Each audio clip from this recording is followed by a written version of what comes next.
Donc on se rend bien compte qu'une politique équilibrée ne peut passer évidemment en Israël que par la concurrence, que par l'ouverture des marchés, avec un régulateur fort. Il ne s'agit pas de faire ici la jungle, il s'agit qu'il y ait des lois, exactement comme en Europe ou même aux États-Unis.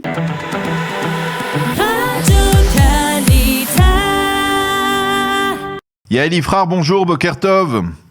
Boker Tov, Daniel. Merci d'être avec nous ce matin. On avait bien besoin de votre éclairage. Vous êtes une experte en matière d'information sur la consommation en particulier et vous êtes attachée parlementaire. Alors, on voudrait que vous nous y expliquiez en particulier ce qui est en train de se passer. Je ne sais pas si vous avez eu l'occasion de voir la une du Yediot Aharonot de ce matin. Elle montre les différences de prix exorbitantes, étonnantes entre certaines denrées toutes de base ou certaines denrées comme des pâtes par exemple, les pâtes Barilla, on le cite, le tarif en Israël il est de 6 shekels 90, en France de 4 shekels 22 et la différence est beaucoup plus grande dans d'autres produits.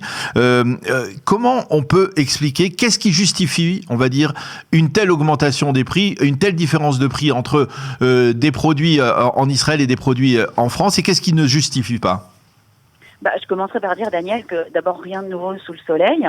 Les pâtes Barilla, même avant d'augmenter, étaient déjà plus chères qu'à l'étranger. Le prix que vous citez pour la France est un prix moyen, on peut toujours trouver moins cher. Et donc, c'est vrai que ça fait quand même à peu près 3 ans que j'écris sur ces sujets et que très souvent, je montre les différences de prix entre l'étranger et l'étranger, ce n'est qu'une moyenne. Il y a des pays encore beaucoup moins chers et Israël. Eh bien, tout cela est dû, bien évidemment, à la concentration du marché israélien, à savoir un tout petit nombre de sociétés qui détiennent une très grosse part du marché, voire même tout le marché, un nombre très élevé de monopoles, et cela aussi bien dans le domaine des produits locaux, donc on parle évidemment par exemple de sociétés comme Osem, qui même si elle a été rachetée par le groupe Nestlé, est quand même une société israélienne, mais aussi des sociétés comme Tnuva ou Strauss ou Sano, qui possèdent une grande partie des marques locales. Et quand il s'agit des marques internationales, qu'aujourd'hui les Israéliens connaissent comme tout le monde, après avoir été, entre guillemets, protégés de la concurrence internationale par une économie administrée un peu à la soviétique, quand le marché s'est ouvert, les marques sont rentrées, seulement voilà, elles ne sont pas rentrées comme elles rentrent dans d'autres pays, elles sont rentrées par le biais de ce qu'on appelle des importateurs exclusifs, donc des sociétés comme par exemple Shestovich ou Diplomat ou Lehman Schließel, qui ont acquis des licences d'importation exclusives pour les produits de marque, que ce soit, comme vous en avez parlé, Barilla, mais ça peut être aussi évidemment pendant toute une période, je sais pas moi, le Nutella, mais aussi les couches Pampers ou encore le dentifrice, enfin des exemples qu'on donne très souvent. Et alors que ce n'est absolument pas interdit d'importer des produits en Israël, si moi maintenant je veux importer du dentifrice Colgate, rien ne me l'interdit, eh bien l'État n'a jamais mis en place les structures concurrentielles destinées à encourager les importateurs à se faire la guerre et à laisser les importateurs exclusifs régner sur le marché. Et donc c'est ainsi qu'il y a une rente, c'est ce qu'on appelle en économie de concurrence une rente. Ça veut dire que vous êtes seul sur le marché et vous pouvez donc augmenter indéfiniment les prix puisque de toute façon vous n'avez pas de concurrence. Donc lorsque l'on voit par exemple le ministre des Finances Avigdor Lieberman et la ministre du Commerce Orna Barbivaï écrire une lettre suppliant presque les grands consortiums de baisser leurs prix, c'est un peu hypocrite ? Oui, c'est un peu hypocrite, sauf que on peut pas dire qu'un gouvernement ou un autre soit particulièrement responsable.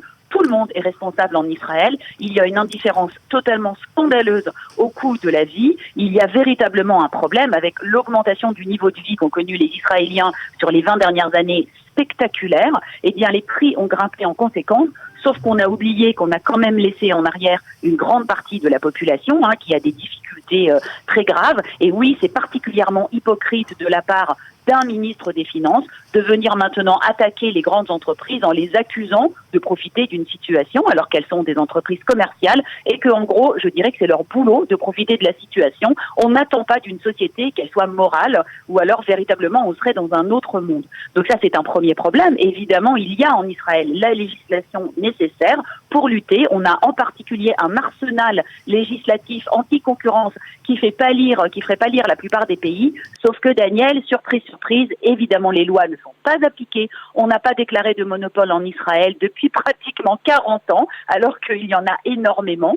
et effectivement l'État est très faible. L'autorité de la concurrence a été largement critiquée aussi bien par la directrice sortante Michal Alperin que la nouvelle, qui a fait des tas de déclarations en fanfare et qui a ouvert une enquête. Et évidemment, aujourd'hui, on ne voit rien. Et c'est l'impuissance de l'État qui se signale à nos yeux en face d'une population très en colère. Alors, on a vu que la protestation populaire, on va dire, avait porté ses fruits d'une certaine manière, on va dire, il y a de cela 10 ans, lors de la révolte des tentes sur le boulevard Rothschild, puisque on m'a dit que, par exemple, le prix du cottage n'a pas augmenté depuis 10 ans, puisque c'était à l'époque la révolte du cottage. Est-ce que aujourd'hui les contribuables israéliens ont la possibilité de continuer le mouvement qui a débuté ces derniers jours de pression en faisant d'une forme de boycott des produits qui sont les plus chers? Est-ce que c'est suffisant pour effrayer, on va dire, ces grands consortiums? Alors oui et non. Bien sûr que le boycott ou les mouvements de protestation sociale payent. Malgré tout, ce sont quand même les clients de ces grosses marques qui les ont rendus milliardaires.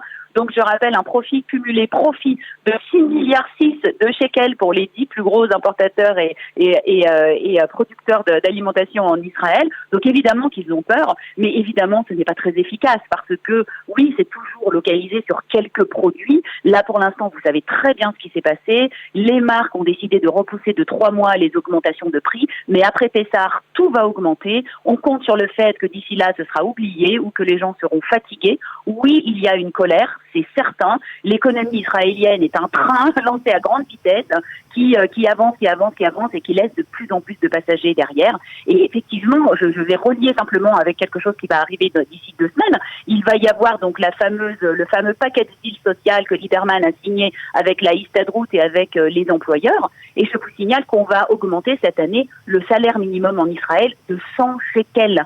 La dernière augmentation sous Moshe Carlon avait été de 1000 shekels. Là, on a une augmentation de 600 shekels étalée sur 6 ans. C'est juste scandaleux. C'est une érosion du pouvoir d'achat et donc une grande partie de la population, plus d'1 million d'Israéliens sont au salaire minimum. Quand on voit les augmentations de prix, eh bien évidemment c'est compliqué. Et j'ajouterais pour terminer, Daniel, que l'État aurait parfaitement pu également jouer son rôle en imposant une TVA à taux réduit sur les produits de première nécessité, ou en baissant la taxe sur les carburants, ou en agissant auprès de la société d'électricité pour ne pas augmenter l'électricité de 5%. Mais l'État est addict est absolument addict aux recettes fiscales des contribuables et donc personne ne veut faire cet effort. Ce sera donc aux consommateurs de se battre et d'absorber les coûts. Parce que c'est ça qui est stupéfiant. Il y a quelques semaines, on vantait le fait que l'État avait reçu des sommes fabuleuses d'imposition, alors que justement on est dans une situation problématique autour du Covid. Et là, de notre côté, on a l'impression que l'État ne rembourse pas d'une certaine manière cet acquis en faisant baisser les prix, en faisant baisser les taxes. Là aussi, c'est-à-dire que ce soit là vous êtes en train de nous dire que ce soit dans les on va dire les produits de base qui sont commercialisés par ces grands consortiums, ou alors même comme dans les produits tels que l'essence ou que l'électricité qui sont on va dire sous le contrôle de l'État. Oui, bien sûr, mais c'est très compliqué en Israël parce que à chaque fois qu'il y a un avantage, quel qu'il soit, on s'y engouffre de façon complètement exagérée. Je vous rappelle que le lobby agricole a obtenu il y a déjà une quinzaine d'années l'annulation de la TVA sur les fruits et les légumes, au nom de la protection, une fois plus, de l'agriculture israélienne. Et vous voyez bien que les prix sont extrêmement élevés, beaucoup plus élevés qu'à l'étranger, et cela alors même que l'État ne perçoit pas de TVA. Donc on se rend bien compte qu'une politique équilibrée ne peut passer évidemment en Israël que par la concurrence, que par l'ouverture des marchés, avec un régulateur fort. Il ne s'agit pas de faire ici la jungle, il s'agit qu'il y ait des lois, exactement comme en Europe ou même aux États-Unis, qui protègent les consommateurs. Ici, ce n'est pas le cas. Chacun essaye de tirer ce qu'il peut de la situation, et le grand perdant, ce sont évidemment les populations défavorisées, dont je rappelle qu'en Israël, les dépenses alimentaires représentent 40% du budget, contre 18% pour un ménage au SMIC en Europe.